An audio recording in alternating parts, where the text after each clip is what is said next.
ভোলে বাবাকে দেখতে এসেছি। আম্মা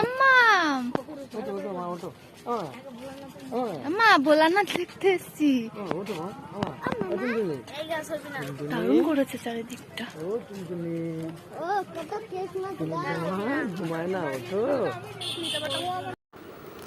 এই যে আমরা নবদ্বীপ মণিপুর শ্মশানের পাশে যে বাবার মূর্তিটা স্থাপন করা হয়েছে, তো আমরা সেখানে ঘুরতে গেছিলাম বাবান আর মাম্মামকে নিয়ে।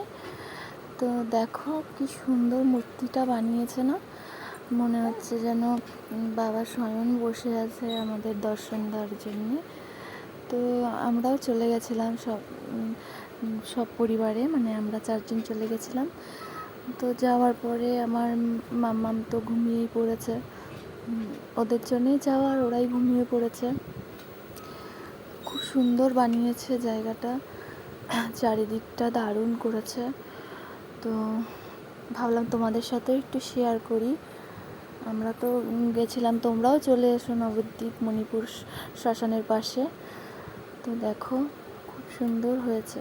আর ওর বাবার মনটা একটু খারাপ হয়ে গেছিলো, কারণ ছেলে মেয়ের জন্য যাওয়া, তারাই ঘুমিয়ে গেছে আর কি মেয়ে।